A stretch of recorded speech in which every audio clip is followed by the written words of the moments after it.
Olá, professor, professora da Rede Municipal de Ensino de São Luís. Eu sou o Antônio Carlos, da Araújo Ferreira Advogados Associados, e esse é mais um vídeo que a gente traz aqui no nosso canal para trazer informações a respeito do processo de pagamento da questão dos recursos complementares do Fundef. A gente inicialmente pede para você se inscrever no canal, caso seja do seu interesse, para receber novos vídeos, atualizações de informações. E também dê o like, caso você goste do conteúdo desse nosso vídeo. Isso nos apoia e nos incentiva a permanecer aqui, sempre trabalhando para trazer esclarecimentos sobre assuntos de relevância para a categoria do Magistério de São Luís e também de outras cidades que se interessam sobre o assunto. Pois bem, esse nosso vídeo aqui, a gente vai trazer informações de como está, o pé que está esse processo de pagamento, né, dos recursos do Fundef no município de São Luís, como a gente tem percebido todo esse processo e também as medidas que nós tomamos judiciais para tentar imprimir justiça, né, a todo o processo de pagamento. Quando eu falo imprimir justiça, é que receba o recurso do Fundef quem tem direito em receber esses recursos. Tá certo? Então vamos ao vídeo. Pois bem, é de conhecimento de todos que a Associação dos Aposentados ajuizou uma ação civil pública que vinha tramitando na Vara de Interesses Difusos e Coletivos, e nessa ação civil pública nós estávamos questionando diretamente a inconstitucionalidade, né, da norma municipal que direcionou parte dos juros do Fundef a uns professores admitidos a partir de janeiro de 2007. Né? Em que pese haver essa discussão de inconstitucionalidade, de ilegalidade desse repasse, na ação civil pública também tinham outros pedidos. Né? Quando se entra com uma ação, a gente pode entrar com um único pedido, mas a gente pode entrar também com outros pedidos, né? Que a gente chama pedidos cumulados. Então, a ação civil pública, a primeira, ela tinha tanto o pedido de inconstitucionalidade da norma municipal, mas ela também tinha o pedido de bloqueio do recurso, que nós entendemos que está sendo pago indevidamente, e nós tínhamos um pedido também de pagamento desses juros aos professores do período aquisitivo. Qual é o período aquisitivo? Maio de 99 a dezembro de 2006. Então, tinham vários pedidos dentro do processo. O magistrado entendeu por bem arquivar todo o processo por conta da alegação de inconstitucionalidade, por ele entender que isso não poderia ser discutido em primeira instância e sim junto ao Tribunal de Justiça. Tá? Nós não questionamos isto, por quê? Porque se nós fôssemos questionar a questão da justeza em arquivar ou não o processo, nós teríamos que recorrer ao tribunal. Né? E um recurso de apelação levaria muito mais tempo do que simplesmente deixar arquivar e entrar com outro processo. Né? Então nós escolhemos a segunda opção e demos entrada em um outro processo. Ontem mesmo ajuizamos o outro processo e esse outro processo está aguardando, né, a decisão por parte do magistrado da Vara de Interesses Difusos e Coletivos. O novo processo, professores, tem o seguinte número, né? 083 0624, dígito 06 2024. Repetindo, 083 0624, dígito 06 2024. Com tramitação na Vara de Interesses Difusos e Coletivos. Né? Ontem mesmo, após ajuizar esse processo, nós entramos em contato com a secretaria e pedimos uma reunião hoje com o magistrado. Fomos cedo para esta reunião, o magistrado ele estava iniciando uma audiência virtual, portanto não teve como nos atender pessoalmente, mas passou um recado ao secretário que nos comunicou que ele iria apreciar o pedido liminar ainda hoje, né? Nós chegamos em casa agora há pouco, né? Essa gravação está sendo na minha casa, eu passei o dia inteiro na rua, correndo, resolvendo problemas. Então, ao chegar em casa, nós consultamos o processo, ainda não tinha nenhuma decisão. Mas estamos aguardando, né? A decisão pode entrar no sistema a qualquer momento. Mas assim, nós tivemos uma grata surpresa, porque nós acabamos tendo conhecimento que o Ministério Público da Educação, né, através da pessoa do promotor Lyndon Johnson, né, que é da educação, o nome dele é Lyndon Johnson Gonçalves de Souza.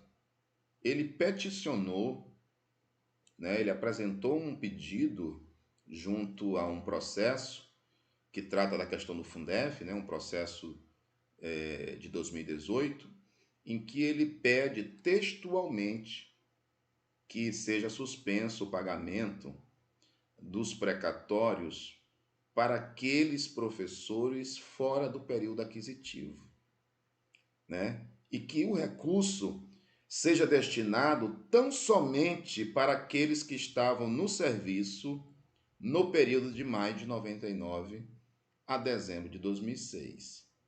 E ele bota tudo isso em caixa alta. E ele fala por quê, né? Ele fala para não causar dano ao erário público pela responsabilização em relação ao pagamento indevido. Então vejam bem, essa petição nós juntamos no processo, né? Nós juntamos essa petição do Ministério Público no nosso processo da associação e chamamos a atenção do magistrado. Nós dissemos o seguinte: olha, o Ministério Público da Educação também está pedindo a suspensão desse pagamento, por motivos diferentes, tá? Mas ele também entende que é ilegal, né? Então, nós apresentamos a petição evidenciando que o Ministério Público pede a suspensão porque ele sabe que o Tesouro Municipal é que vai acabar sendo responsabilizado em pagar a indenização para quem está sendo lesado. Então, o Ministério Público tem ali o cuidado com o erário público, com o Tesouro Municipal. E por isso ele pede a suspensão desse pagamento aos professores fora do período aquisitivo. Quais são esses professores? São os professores admitidos a partir de 2007. E a Associação dos Aposentados pede o bloqueio do recurso, né, e o pagamento para os professores que estavam dentro do período aquisitivo. Lógico que a associação ela representa aposentados e pensionistas, tá? Mas se a gente consegue o bloqueio desse recurso como um todo, é certo que futuramente esse recurso vai ser dividido entre todos os servidores ali do período aquisitivo, que é maio de 99 a dezembro de 2006. Então nós tivemos essa grata informação e já corremos ali, antes de começar a gravação desse vídeo, nós já juntamos essa petição do Ministério Público, em que ele pede textualmente que seja suspenso o pagamento para os servidores fora do período aquisitivo. Então a gente argumenta, a gente espera que isso também leve o magistrado a refletir sobre a gravidade da situação e que ele bloqueie o recurso, tá? Nós, inclusive, professores, fazemos a seguinte argumentação: o bloqueio do recurso não causa dano a ninguém. Por quê? Porque se o recurso for bloqueado e lá na frente a justiça entender que não precisava bloquear, que o pagamento para os professores admitidos a partir de 2007 é legal, é legítimo, basta liberar o recurso. Basta liberar o recurso e ele vai estar lá numa conta judicial e os professores admitidos a partir de janeiro de 2007 irão receber, né? Inclusive com valores corrigidos, porque a conta judicial ela é remunerada. E também os professores do período aquisitivo, tendo esse recurso bloqueado e sendo confirmada a tese que nós acreditamos, lá na frente eles têm também o recurso disponibilizado pela Justiça. Então vejam bem que só existe uma situação de risco: é o pagamento ser feito da forma que está sendo feito. Porque se esse pagamento for feito da forma que vem sendo feito, os professores, dentro do período aquisitivo, vão ter que entrar com ações de cobrança. O dano já aconteceu, como no caso da primeira parcela. A primeira parcela vai ter que ser indenizada se a Justiça confirmar o que nós entendemos que é correto. Porque os professores, dentro do período aquisitivo, já sofreram dano na primeira parcela. Agora, o que nós estamos tentando evitar, com o pedido de suspensão, com o pedido de bloqueio, é que esse dano seja agravado, que esse dano seja majorado. A gente está pedindo e argumentando, não podemos permitir que esse dano seja agravado, senhor juiz, porque já houve um dano na primeira parcela, tá? Então a gente espera que o judiciário tenha sensibilidade na análise desse pedido de liminar e bloqueie o pagamento dessa questão dos juros aos professores admitidos a partir de 2007. Pois bem, aí vem as perguntas. Antônio Carlos, e se não bloquear? Né? Se a decisão for um revés, como no primeiro processo? É primeiro esclarecer que o primeiro processo não teve nem revés, porque ele nem chegou a apreciar o pedido. Ele só arquivou o processo. Tinha algumas informações aí que a gente entende que não são verdadeiras, pessoas dizendo que o processo tinha sido indeferido, que a associação tinha perdido. Nada disso aconteceu. Tá? Quando o magistrado ele extingue o processo sem resolução do mérito, que é o termo que é utilizado no meio jurídico, ele não diz quem tem razão e quem não tem. Ele simplesmente não analisa. Né? E foi isso que ele fez. Então, a associação até então não perdeu nada judicialmente. A nossa tese continua de pé, já veiculada no segundo processo, que eu passei o número para vocês, e a gente tem muita esperança que seja determinado o bloqueio desse recurso. Mas, Antônio Carlos, e se não acontecer o bloqueio? Nós iremos recorrer ao tribunal. Né? Existe um recurso que é chamado agravo de instrumento, que a gente também pode pedir uma liminar, e aí a nossa correria vai ser a partir de segunda-feira, né, e tentar o bloqueio junto ao Tribunal de Justiça. E se sair a liminar, Antônio Carlos, o município é que vai correr. Né? Vocês têm que entender que trabalho no judiciário é assim. Né? Quem perde, recorre. Né? Quem ganha tem aquela questão de comemorar naquele momento, mas tem que saber que uma decisão de primeira instância ela pode ser reformada. Né? Por que eu falo isso, professores? Eu trabalhei muito tempo com essa categoria, continuo trabalhando. Né? Em que pese eu ter saído da assessoria do Sindicato de Educação, o nosso escritório tem mais de 3.000 clientes como professores. Tá? E isso é fruto de muito trabalho. São 17 anos de trabalho para essa categoria.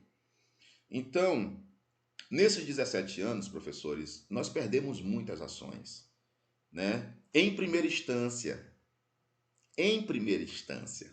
principalmente no início, quando nós estávamos ali construindo teses jurídicas, né? Nós pegamos o bonde andando em relação à classe D, que eram vários processos de gratificação para os professores ali que completaram 24 anos antes do plano, né, do PCCV de vocês de 2008. Esses professores, eles estavam com várias ações, eram muitas ações. E todas estavam sendo julgadas improcedentes quando a gente assumiu o sindicato. Lá nos idos de janeiro, fevereiro de 2007. Pois bem, nós tomamos pé da situação e a gente só levava cacetada em primeira instância, né? os juízes não entendiam a matéria e, por conta disso, julgavam improcedente as ações. O que foi que nós fizemos? Estudamos, elaboramos uma tese, né? Nós percebemos que havia uma discussão errada acerca da matéria. E o que resultou isso, Antônio Carlos? Pois bem, nós entramos com os recursos, né? É aquilo que eu falo para vocês. Perdemos na primeira instância e entramos com os recursos, apelações, e quando a gente perdia no tribunal, a gente recorria ao Supremo, né? E quando a gente ganhava no tribunal, era o município que recorria ao Supremo, sendo que essa matéria chegou ao Supremo em várias oportunidades, né? Através de vários processos. E o que foi que o Supremo bateu o martelo? Que os professores tinham razão, que os professores tinham direito a essa gratificação, né? E por conta disso, nós conquistamos um direito que era desacreditado, né? Os professores eram desacreditados. O município de São Luís dizia: vocês não têm direito a isto, parem com isto, parem de pedir isto aqui. Essa era a resposta que eles tinham lá na CEMED. Pois bem, isso nós conquistamos, entramos com a ação coletiva, depois ganhamos a ação coletiva, né? Ainda está aí num processo de implantação. Tem outra ação coletiva da classe D contra o IPAM, pedindo também para os aposentados e atualização da gratificação. Tudo isso é fruto de trabalho, professores. E é de quem acredita no seu trabalho. A gente sempre acreditou nas teses que a gente sustenta. Essa mesma dificuldade nós tivemos com progressão vertical, que o município alegava que era inconstitucional. Nós ganhamos no tribunal e foi sacramentada a nossa tese, que não é inconstitucional. Questão da titulação, professores, que tinha aquela conversa que o retroativo é só a partir do ano seguinte. Nós sempre dissemos que não. O retroativo da progressão vertical e da titulação é a partir do protocolo do pedido. Tudo isso é tese construída no exercício da advocacia para defender a categoria. E nesse exercício, sempre nós tivemos que ou recorrer, ou o município teve que recorrer. Mas, felizmente, no final dos processos, a maioria dos processos a gente ganha. Tá? É por isso que a gente fala para os nossos clientes aposentados que é o início de uma briga jurídica. A briga política foi perdida, porque o município, através de ardis, né? E eu falo isso com maior tranquilidade, porque eu estava naquela suposta audiência pública, que de pública não tinha nada. E eu vi a forma que houve a manipulação da categoria, né? Foram 2 votações em que a categoria rejeitou essa divisão ilegal. E a secretária de Educação insistiu, dizendo que se não aceitassem, o município ia fazer o que quisesse com os juros. Olha só. Ludibriando a categoria, coagindo a categoria com argumentos falsos. O município nunca pôde fazer o que quer com esse dinheiro. Então, acabou levando a categoria a simular ali uma votação completamente falsa, né? Os aposentados estavam lá, os aposentados foram duros, levaram faixas e sempre contestaram essa divisão para os professores admitidos a partir de 2007. Não porque não gostam dos professores, é porque simplesmente esses professores não têm direito. E quando a gente está tratando de direitos, a gente tem que ter o direito do outro e o nosso direito. Se é o meu direito que estão querendo lesar, eu não posso permitir. Eu sempre faço um paralelo, porque eu acho que é um paralelo bem simples, né? Como a gente atende muitos aposentados lá no escritório, geralmente final do ano tem aquele pagamento do abono salarial do Fundeb, né? E cria-se todo um furor, né? Na categoria. E os aposentados sempre, às vezes, pensam que esse dinheiro também vai cair na conta deles. E eu sempre digo, professor, professora, esse dinheiro, esse saldo salarial do Fundeb, é de quem está na ativa, é um direito dos ativos. Então, nós não temos o que fazer, porque esse direito não é dos aposentados. E pronto, encerrou bem ali. E todos se conformam. Por quê? É direito. Tá? E é direito com dinheiro público. Direito com dinheiro público não é negociável. O direito público, o dinheiro público, em direito público, tem que seguir os ditames da lei. Então, a questão do Fundef é a mesma coisa. O Fundef tem um público beneficiário, servidores do magistério dentro do período aquisitivo, que no caso do município de São Luís é de maio de 99 a dezembro de 2006. Essa questão de que os juros é uma parcela autônoma, isso até expliquei no outro vídeo, vocês podem procurar aqui no canal, que tem um vídeo que eu falo sobre essa questão dos juros. Mas eu vou dar aqui uma pincelada para quem ainda tem alguma dúvida. Os juros como parcela autônoma não quer dizer que esse dinheiro não pertence ao beneficiário. Porque assim, todo crédito na justiça tem uma parte principal e uma parte dos juros. Essa parte dos juros, professores, é uma indenização pela demora do processo. O processo demora 5, 10 anos, está lá contabilizando os juros esse tempo todo. Então, sempre quando você vai receber alguma coisa na justiça, está lá o valor principal corrigido e os juros separados. Mas esses juros são seus também, porque eles indenizam a sua espera do processo. Tá? Esses juros não são de outra pessoa, né? Ninguém pode meter a mão nesses juros. Esses juros são seus. O que o Supremo disse no caso do Fundef? Porque, entendam, essas ações elas foram ajuizadas pelos entes públicos. Disso a gente nunca discordou disto, né? Mas a gente sempre entendeu que essas ações elas tinham que beneficiar também os professores. Já que os entes públicos estavam pedindo um complemento do Fundef, e o Fundef sempre foi dividido 60% para os professores e 40% para a administração pública, não é porque o recurso era extraordinário, né, que não deveria seguir a mesma divisão. Nós sempre entendemos que essa divisão deveria seguir a mesma previsão legal, que era a lei do Fundef original. Pois bem, entramos com a ação em 2018, autorizado pela categoria. O Sim de Educação entrou com esta ação, tá? Autorizado pela categoria. E nós imprimimos esta tese na ação. E aí vai em cima, vai embaixo, o tempo vai passando. O município nunca quis acordo com a categoria. Nós fizemos, eu acho que 5 audiências, esperando e propondo acordos com o município, e ele nunca quis acordar. Nós percebemos que o município não queria acordo, também outros sindicatos da Frente Norte-Nordeste em defesa do Fundef perceberam que os municípios, os estados não queriam acordos.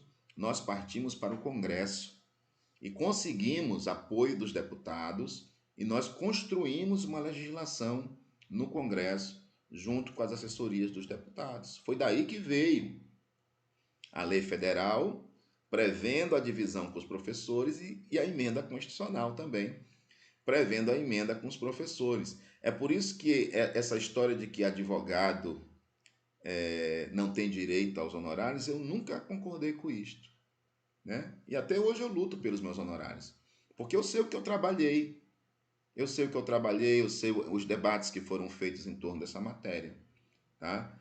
Mas, enfim, hoje essa subvinculação que chamam, ela é sacramentada em lei. Mas a ação dos entes públicos nunca pediram que esse dinheiro fosse para os professores. Esse dinheiro só está indo para os professores pela briga dos sindicatos, né? Pela luta dos sindicatos com suas assessorias jurídicas.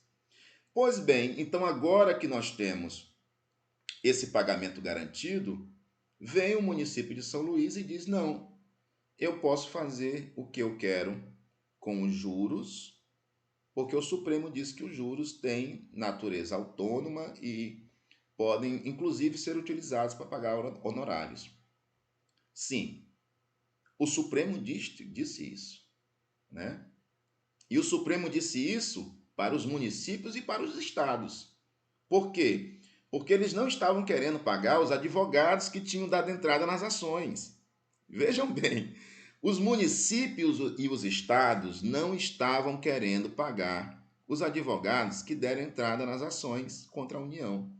Isso parou no Supremo. O que foi que o Supremo disse? Não, vejam bem, nós temos o principal nessas ações e nós temos os juros. O principal não pode ser mexido. Vai lá para o município e para os professores, né? Agora, os juros, você município, você estado, você pode pegar parte desse recurso e pagar seus advogados. Que afinal de contas é o trabalho do advogado aí que contribuiu para receber esse dinheiro. Só que esse é um problema de municípios e de estados que não tinham procuradorias. Não é o caso do município de São Luís. O município de São Luís, todos os juros do processo veio para o rateio, né?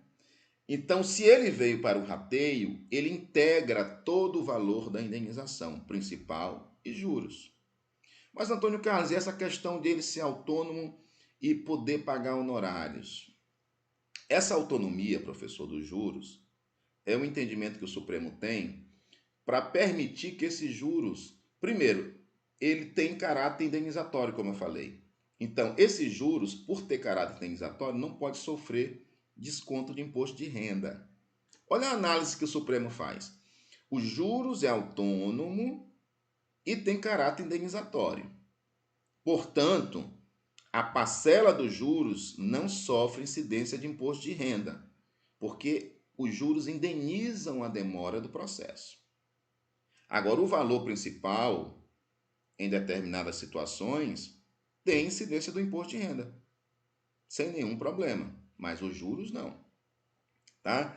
Então, a tese do Supremo é que em uma indenização, quando a gente fala em uma indenização, a gente fala do todo, principal e juros. Em uma indenização, nós temos uma parcela principal e nós temos uma parcela indenizatória pelo tempo de demora no processo. Essa parcela indenizatória são os juros. E esses juros não podem sofrer incidência de imposto de renda. Em momento algum, professores,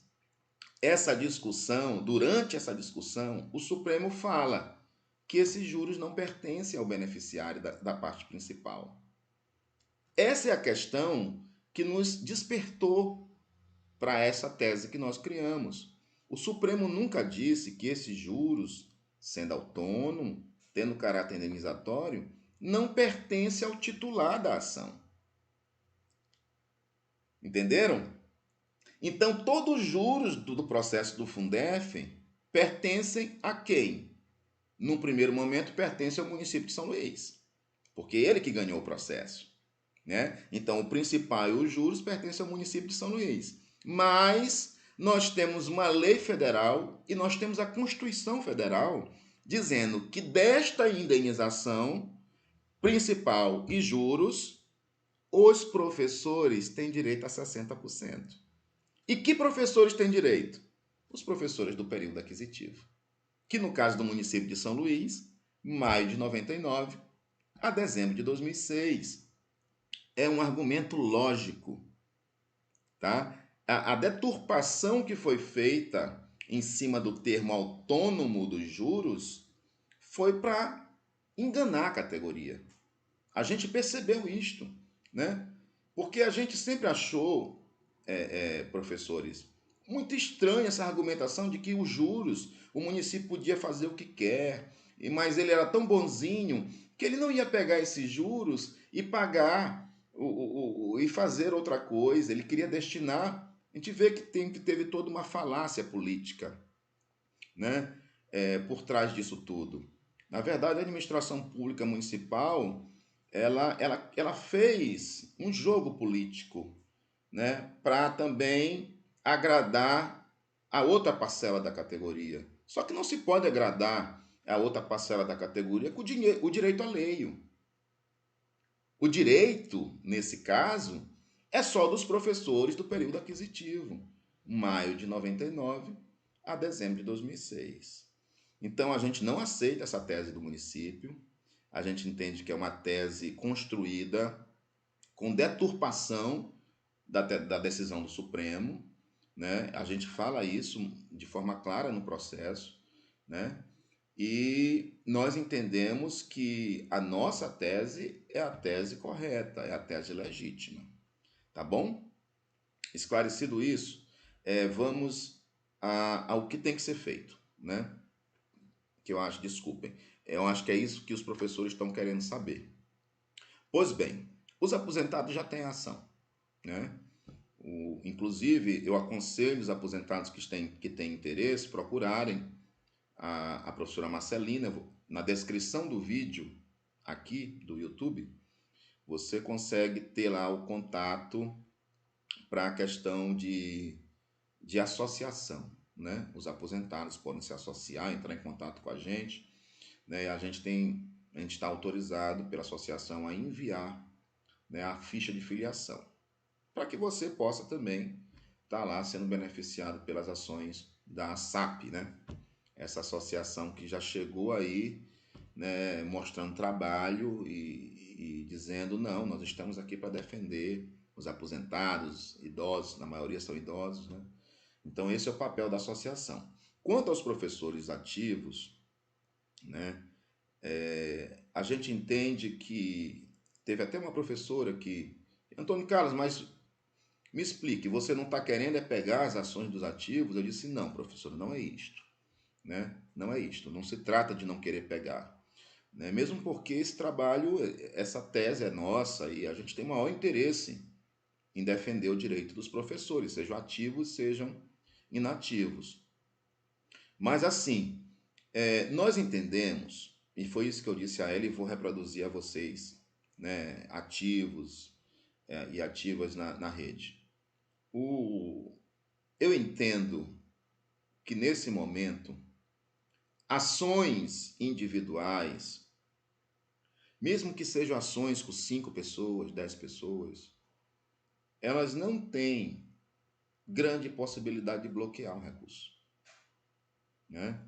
Porque nós estamos falando de um recurso que representa milhões de reais.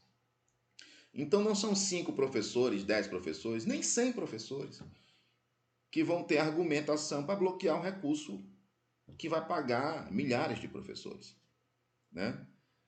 Então, quem teria, né, essa força seria uma ação coletiva, que os aposentados entraram através da associação e que, no caso dos ativos, o Sim de Educação seria a instituição para entrar com essa ação, pedindo também um bloqueio. Só que o Sim de Educação, ele tem os seus motivos para não entrar, e eu não vou discutir isto aqui, não é o nosso papel, tá? Discutir essa questão do não ajuizamento de uma ação coletiva por parte do Sim de Educação. Acho que a categoria tem todo o direito de questionar, de perguntar para a diretoria do que se trata, né, essa decisão. O nosso trabalho aqui é trazer informações. Pois bem, não tem a ação coletiva do sindicato, mas o que eu faço? Como professor ativo, eu tenho interesse. Eu disse a essa professora e vou repetir a vocês. O que a gente pode fazer é uma mobilização em caráter administrativo. Como seria isso, Antônio Carlos? Nós faríamos um grande abaixo-assinado, né, com nome, matrícula, né, e data de admissão, para a gente apresentar, né, mais tardar na terça-feira de manhã, junto com uma comissão, a gente iria à prefeitura e faria o protocolo na Secretaria de Governo, pedindo a suspensão desse pagamento, né? Seria uma outra forma de luta. A ação dos aposentados está na justiça. Volto a dizer, se o dinheiro for bloqueado, Maravilha, porque esse dinheiro depois vai ser repassado aos seus legítimos beneficiários.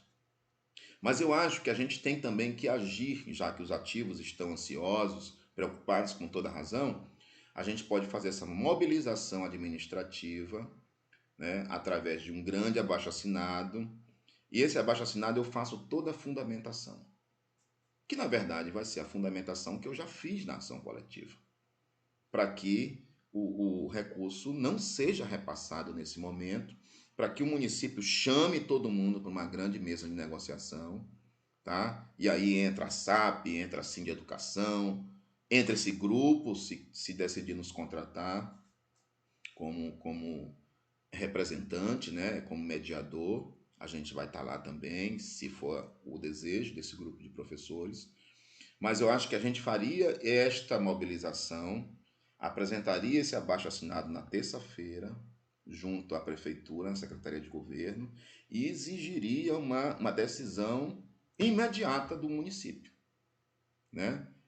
Ah, Antônio Carlos, se eles não quiserem reunião, se eles não quiserem suspender e a justiça também não der a liminar, a gente vai entrar com as ações de cobrança, professores, tá? O caminho será as ações de cobrança. Porque eu volto a dizer, já existe uma primeira parcela que foi paga de forma indevida, foi paga de forma indevida aos professores admitidos a partir de 2007. Vocês já vão ter que entrar com a ação de cobrança, porque vocês já sofreram um dano. Então, a ação de cobrança só vai incluir a segunda parcela, né? Então, não é porque nós não queremos entrar com a ação para os ativos agora, é porque a gente não teria um resultado, dificilmente nós teríamos um resultado de suspensão, de bloqueio para os ativos, né, em função dessa limitação, né, de legitimidade de 5 pessoas, 10 pessoas por processo, né, que a gente não pode simplesmente botar 200 pessoas num processo que eles não aceitam. Eles sempre limitam 5, 10 grupos por grupo de pessoas. Então, já que não pode também a ação coletiva, que o sindicato entendeu por bem não entrar, o certo seria a gente ter essa mobilização, né, administrativa. Vejam bem, a gente não vai fazer ato político em frente à prefeitura, não é isto. Tem que ser bem objetivo. É entrar, é levar o abaixo-assinado, todo mundo assina que tiver interesse, junto com a fundamentação, pedindo a suspensão. Protocola e pede uma audiência com a Secretaria de Governo. E a gente ouve o que eles têm a dizer. Se eles não quiserem receber o grupo de professores, a gente espera a decisão deles. Mas a gente vai ter provocado o município. Vejam bem, isso tem uma diferença enorme, porque o município recebeu um pleito dos ativos antes do pagamento.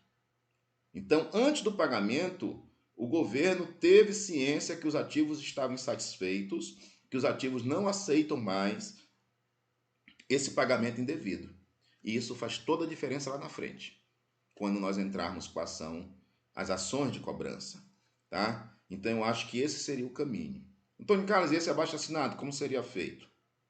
Pois bem, eu estou dando esse vídeo aqui, transmitindo esse vídeo para vocês, e eu vou também fazer um modelo de abaixo-assinado e vou transmitir para a professora Antônia Carla, que é quem está mais em contato comigo, que é do grupo de ativos que está insatisfeito, né, com essa questão do pagamento. E ela vai distribuir no grupo, tá? O abaixo-assinado assina quem quer, lógico, né? É uma adesão voluntária e você vai colocar lá seu nome e matrícula. Não precisa CPF, para não ficar expondo o CPF. É nome e matrícula. E o período, a data de admissão, né? Para você comprovar que estava ativa no período, né? Então a gente pode fazer dessa forma. Ela vai continuar em contato comigo, a professora, e eu até explico essa questão de não estar toda hora no grupo passando informações, é porque eu não consigo acompanhar. Eu confesso a vocês que a nossa correria é grande e eu não consigo acompanhar grupo de WhatsApp durante muito tempo, tá? Então, a gente passa essas informações para a professora, ela transmite.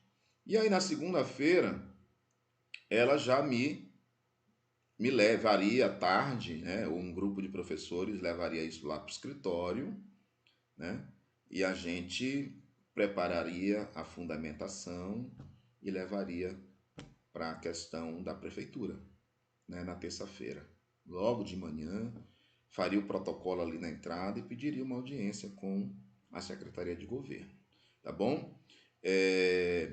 Nosso escritório, isso é preciso ser dito, nosso escritório ele não tem mais vínculo com o Sim de Educação, nosso vínculo é com a Associação dos Aposentados, portanto é um escritório que presta serviço de forma remunerada, tá? Então eu vou passar as condições desse nosso serviço à professora Antônia Carla, ela vai transmitir a vocês também, e volto a dizer, é quem quiser, tá bom? Quem não quiser simplesmente não faz parte, quem achar que não tem que pagar não faz parte, mas o nosso trabalho tem que ser remunerado, porque isso aqui é trabalho, tá?